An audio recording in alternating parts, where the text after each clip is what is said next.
የተፈራው ጦርነት ፈነዳ። ትራምፕ ከተማዋን አነደዷት። ፕሬዚዳንት ትራምፕ እንደዛቱ አደረጉት። የአሜሪካ ጀቶች የቬንዙዌላ ከተሞችን ማውደም ጀመሩ።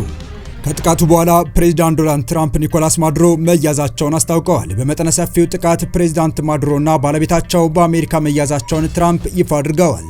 ታደሰ ወረደና ጊዜያዊ አስተዳደሩ ይወገዱ። ጀነራሉ የቀድሞ የመከላከያ ሰራዊት ኤታማዦር ሹም ጀነራል ሳሞራ የኑስ የትግራይ ህዝብ በመረጠው መንግስት እንዲተዳደር መደረግ አለበት ያሉበት አነጋጋሪ ሀሳብ ይፋ አድርገዋል። የቀንዱ ሀገራት አቅማቸውን እያጡ ነው። ጀዋር መሐመድ እውቁ ፖለቲከኛ ስለ ኢትዮጵያና አፍሪካ ቀንድ ሰሞነኛ አወዛጋቢ ጉዳይ ጠንካራ ሀሳቡን ሰነዘረ። ድምፃዊ አንዱዓለም ዝምታውን ሰበረ። ራሷን ለማጥፋት ትሞክር እንደነበረ የቀነኒ አባት ያውቃሉ፣ የኦሮሞ ህዝብ ይወቅልኝ ሲል መልእክቱን አስተላለፈ። የእስራኤልና ኢራንን ጦርነት ያስቆሙ የሩሲያ ዩክሬን ጦርነትን ደግሞ ለማስቆም ቃል ገብተው ያልሰመረላቸውና ጥረታቸውን አሁንም ያላቆሙት ፕሬዚዳንት ትራምፕ አሁን ደግሞ ራሳቸው ቬንዙዌላ ላይ ጦርነት ከፍተዋል። ሲፈራና ሲጠበቅ የነበረው የአሜሪካ ጥቃት እየጀመረ ሲሆን ከትራምፕ ትዕዛዝ የተቀበሉ የአሜሪካ ጀቶች የቬንዙዌላ ከተሞችን ማውዳደም ጀምረዋል። ህዝቡም ከባድ ጭንቀት ውስጥ ገብቷል። በዝርዝር የምንነግራችሁ ይኖረናል። በሌላ መረጃችን ደግሞ የቀድሞ የፌዴሪ ጠቅላይ ኤታማዦር ሹም የትግራይ ህዝብ በመረጠው መንግስት ነው መተዳደር ያለበት፣ ስለዚህ ጊዜያዊ አስተዳደሩ መፍረስ አለበት ሲሉ ያሰሙትን አነጋጋሪ ጉዳይና እውቁ ፖለቲከኛ ጀዋር መሐመድ ኢትዮጵያን ጨምሮ ስለ ቀንዱ ሀገራት ሰሞነኛ ውጥረት የሰነዘረውን ሀሳብ እንዲሁም እውቁ የኦሮምኛ ሙዚቃ አቀንቃኝ አንዱዓለም ጎሳ ዝምታውን ስለመስበሩና ራሷን ለማጥፋት ትሞክር እንደነበረ አባቷም ያውቁ ነበር ሲል ለኦሮሞ ህዝብ ይድረስልኝ ብሎ የላከውን መልእክት አክለን ልናስደምጣችሁ ተገኝተናል። ሰላም ውድ የሁሉ ዴይሊ ቤተሰቦች እንደምን አላችሁ? ቻናሉን ሰብስክራይብ፣ ላይክ፣ ሼር ያደረጋችሁ እስከ መረጃዎቻችን ፍጻሜ አብራችሁን ቆዩ።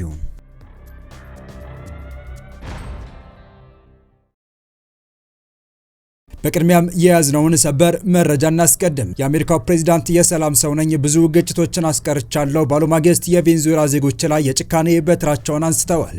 በቬንዙዌላ ዋና ከተማ ካራካስ ተከታታይ ፍንዳታ መሰማቱን ተከትሎ አዲስ ውጥረት ነገሰ። 7 ፍንዳታዎች የተሰሙ ሲሆን አውሮፕላኖች ወደ ከተማዋ ዝቅ ብለው ከበረሩ በኋላ የሆነ ነው።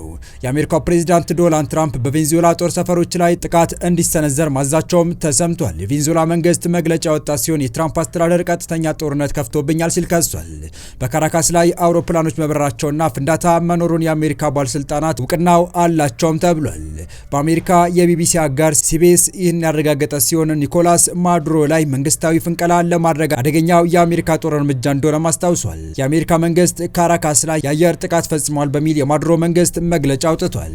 በደቡባዊ ካራካስ ግዙፍ የጦር ሰፈር አቅራቢያ ዜጎች ከኃይል አቅርቦት ውጭ ሆነዋል።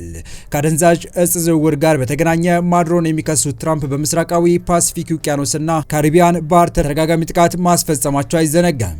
የአሜሪካ ባለስልጣናት በቬንዙዌላ የሚገኙ ወታደራዊ ሰፈሮች ላይ ጥቃት እንዲሰነዘር ትዕዛዝ መስጠታቸውን የቢቢሲ የአሜሪካ የዜና አጋር ሲቢኤስ ነው የዘገበው። በርካታ ፍንዳታዎች ዋና ከተማዋን ካራካስን ካናወጡ በኋላ ዶናልድ ትራምፕ በቬንዙዌላ በሚገኙ ወታደራዊ ሰፈሮች ላይ ጥቃት እንዲሰነዘር ትዕዛዝ ሰጥተዋል። ቅዳሜ ጠዋት ከቬንዙዌላ ዋና ከተማ ጭስ ሲወጣ ታይቷል። የሀገሪቱ መንግስት ብሔራዊ አስቸኳይ ጊዜ አዋጅ አወጇል። የቬንዙዌላ መንግስት ባወጣው መግለጫ የአሜሪካን ወታደራዊ ጥቃት ውድቅ አድርጎ አውግዟል። ዋይት ሀውስና ፔንታጎን እስካሁን በይፋ አስተያየት አልሰጡም። በካሪቢያን የባህር ኃይል ያሰማሩት የአሜሪካው ፕሬዚዳንት ትራምፕ በቬንዙዌላ ጥቃት እንደሚፈጸም በተደጋጋሚ ሲናገሩ ቆይተዋል። በአሜሪካ ጥቃት የተፈጸመባቸው ቦታዎች መካከል በዋና ከተማዋ ካራካስ የሚገኝ ወታደራዊ አየር ማረፊያና የፉየርቴ ቲዊና ዋና ወታደራዊ ጦር ሰፈር ይገኙበታል። በአካባቢው የሚኖሩ በርካታ ማህበረሰቦች የኃይል እጥረት አጋጥሟቸዋል። በካራካስ ሄሊኮፕተሮች ሲበሩ የሚያሳዩና ፍንዳታዎችን የሚያሳዩ ቪዲዮዎች በማህበራዊ ሚዲያ ላይ የተሰራጩ ቢሆንም እስካሁን ድረስ በገለልተኛ ወገን አልተረጋገጠም። የቬንዙዌላ መንግስት የሚራንዳ የአራጓና የለጓይር ግዛቶችም ጥቃት እንደደረሰባቸውና ጥቃቶቹ የቬንዙዌላ ነዳጅና ማዕድናትን ለመያዝ ያለሙ መሆናቸውን አስታውቆ ጥቃቱን አውግዟል። ኩባና ኮሎምቢያም የአሜሪካን ጥቃቶች አውግዘዋል። አሜሪካ በካሪቢያን አደንዛዥ እጽ ያመላልሳሉ ያለቻቸው መርከቦች ላይ በተደጋጋሚ ጥቃት ስትፈጽም ነበር። ከጥቃቱ በኋላ ፕሬዚዳንት ዶናልድ ትራምፕ ኒኮላስ ማዱሮ መያዛቸውን አስታውቀዋል። በመጠነ ሰፊው ጥቃት ፕሬዚዳንት ማዱሮና ባለቤታቸው በአሜሪካ መያዛቸውን ትራምፕ ይፋ አድርገዋል። አሁንም ዝርዝር ማብራሪያዎች እየተጠበቁ ቢሆንም ትራምፕ መያዛቸውን አስታውቀዋል። ማዱሮ ከሀገር ወጥተዋል በሚል መረጃዎች እየተጋሩ እንደሆነም ቢቢሲ ዘግቧል። ሪፐብሊካኑ ተይዟል የሚል ሀሳባቸውን በትሩዝ ሶሻል ሚዲያቸው ላይ ቢያጋሩም ግልጽ መግለጫዎች ከካራካስ በኩል አልወጡም።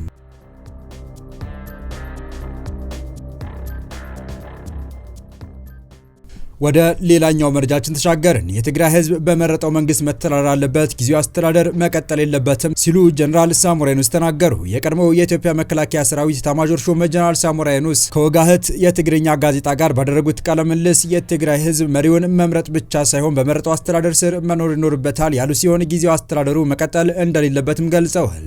ጊዜያዊ አስተዳደሩ እንዳይቀጥል ደግሞ የግዴታ ምርጫ መካሄድና ህዝቡ መሪውን መምረጥ እንደሚገባው አስረድተዋል። ምርጫ የህዝብ ህገ መንግስታዊ መብት ነው ያሉት ጀነራል ሳሞራ ጨምረውም አንዳንድ ፓርቲዎችና ተወዳዳሪዎች ግን ይህ ካልተደረገልኝ በስተቀር ምርጫ አይደረግም ማለታቸውን ህገ መንግስታዊ አለመሆኑን አስታውቀዋል። እንዲሁም ፍትሃዊም አይደለም ብለዋል።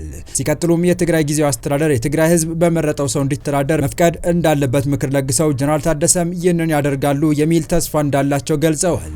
ይህንን ማድረግ የጀነራል ታደሰ ብቻም ሳይሆን በትግራይ ውስጥ በሚገኙ ፖለቲከኞች ሁሉ ድጋፍ ማግኘት እንዳለበትም የጠቀሱት ጀነራል ሳሞራ ጨምረውም ምርጫን እንደ መደራደሪያ ማቅረብ ተገቢም ትክክልም አይደለም ብለዋል። ትግራይ በአሁኑ ወቅት በተወካዮች ምክር ቤትና በፌዴሬሽን ምክር ቤት ምንም አይነት ውክልና እንደሌላ ጠቅሰውም በሁሉም የመንግስት ተቋማት የሚወክሉ ሰዎችን ህዝቡ መምረጥ እንዳለበት በቃለ ምልልሱ አስረድተዋል።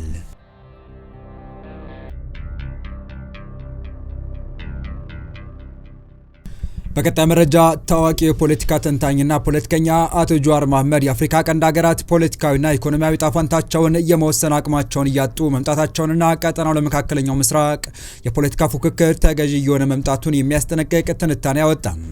ጀዋር በአፍሪካ ቀንድ የመንግስትና የማህበረሰብ ጥፋት የጋራ ሽርክና በሚል ርዕስ ባጋሩ ጽሁፍ በአዲስ አበባ፣ አስመራ፣ መቀለ፣ ሞቃዲሾ፣ ሀርጌሳ፣ ፖርት ሱዳንና ዳርፉር የሚታዩ ውጥረቶች የአካባቢው የፖለቲካ ሽኩቻዎች ብቻ ሳይሆኑ በውጭ ኃይሎች የሚቀነባበሩ የጥፋት ፕሮጀክቶች መገለጫዎች መሆናቸውን አመላክተዋል።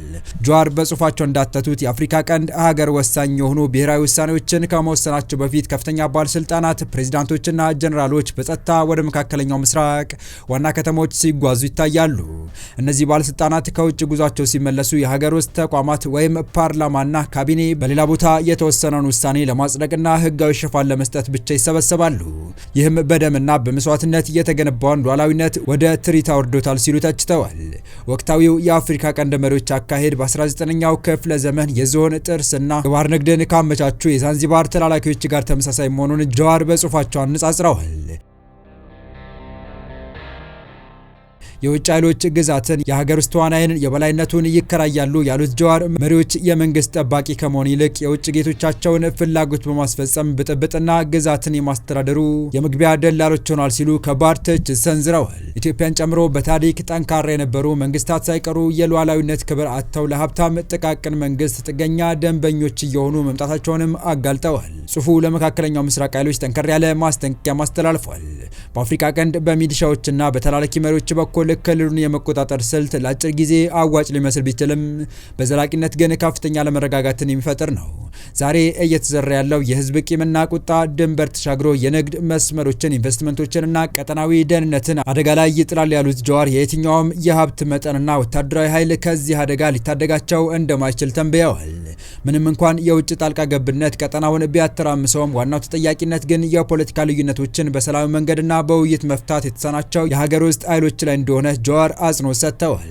ትጥቅ ትግልን ከንግግር ማስቀደም ለውጭ ጣልቃ ገብነት በር ከፍቷል የሚሉት ፖለቲከኛው መፍትሄው ፖለቲካን እንደገና የህዝብ ኃላፊነት ማድረግ፣ ለግለሰቦች ሳይሆን ለዜጎች የሚሰሩ ተቋማትን መገንባትና የውጭ ተጽዕኖን በድፍረት መመከት እንደሆነ ጠቁመዋል። ጀዋር ጽሁፋቸውን ሲያጠቃልሉ እየተካሄደ ያለው ትግል ስለ ስልጣን ብቻ ሳይሆን መጪው ትውልድ የሚረከበው የሚሰራ መንግስት ነው ወይስ በስልጣን ጥመኞች የፈረሰ ፍርስራሽ ሀገር ነው የሚለው ጉዳይ ላይ መሆኑን አስገንዝበዋል።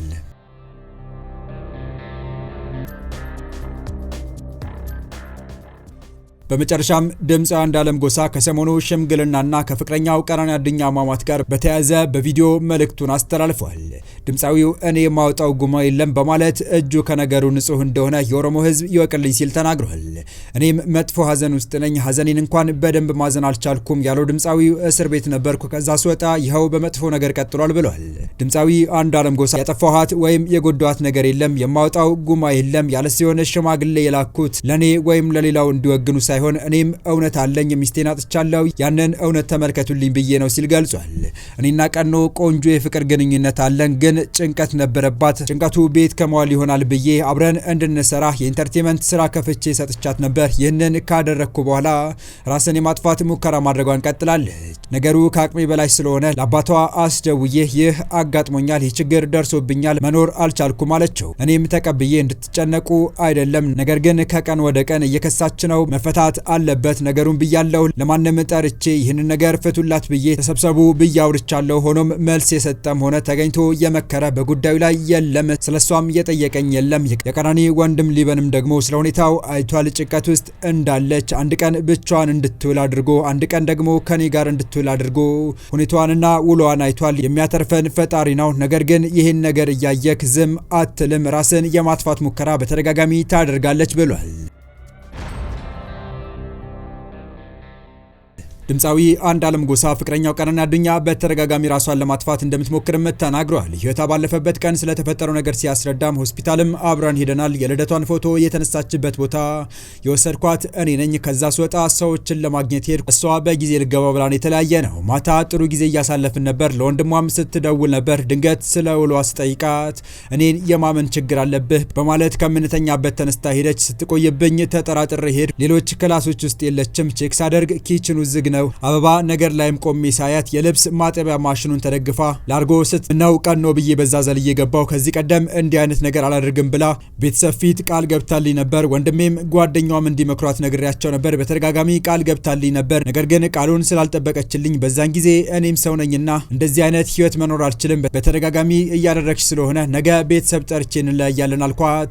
ከዛ በሩ ለመክፈት በሩ ጋር እንደደረስኩ እንደዛ ነው እንዴ ይስፋል ብላ ከፎቅ ላይ ዘለለች። እኔ ሊዛት አልደረስኩም። መጮህ ብቻ ነበር የቻልኩት። ጮህኩኝ፣ ልጆቹም ተነሱ። ያለው ነገር የተፈጠረው ይህ ነው ሲል አስረድቷል። የተወደዳችሁ የቻናላችን ቤተሰቦች ለአሁኑ ለእናንተ ይመጥናሉ ብታደምጧቸው ታተርፉባችኋላችሁ ብለን የመረጥንላችሁ ዕለታዊ መረጃዎቻችን እስካሁን ያደመጣችኋቸው ነበሩ። በተመሳሳይ ሀገራዊና ቀጠናዊ ጉዳዮች እንዲሁም ዓለም አቀፋዊ የጂኦፖለቲካ ወታደራዊና አነጋጋሪ ክስተቶችን ለበለት ተከታትለን በትኩስ ይዘን እንደምንቀርብ እያሳወቅን የቻናሉ ቤተሰብ ካልናችሁ ሰብስክራይብ፣ ቪዲዮን ላይክ እና ሼር በማድረግ ተደራሽነታችን ታሰፉ ዘንድ አክብሮታዊ ግብዣችን ነው። አበቃን። ሰናይ ጊዜን ተመኘን።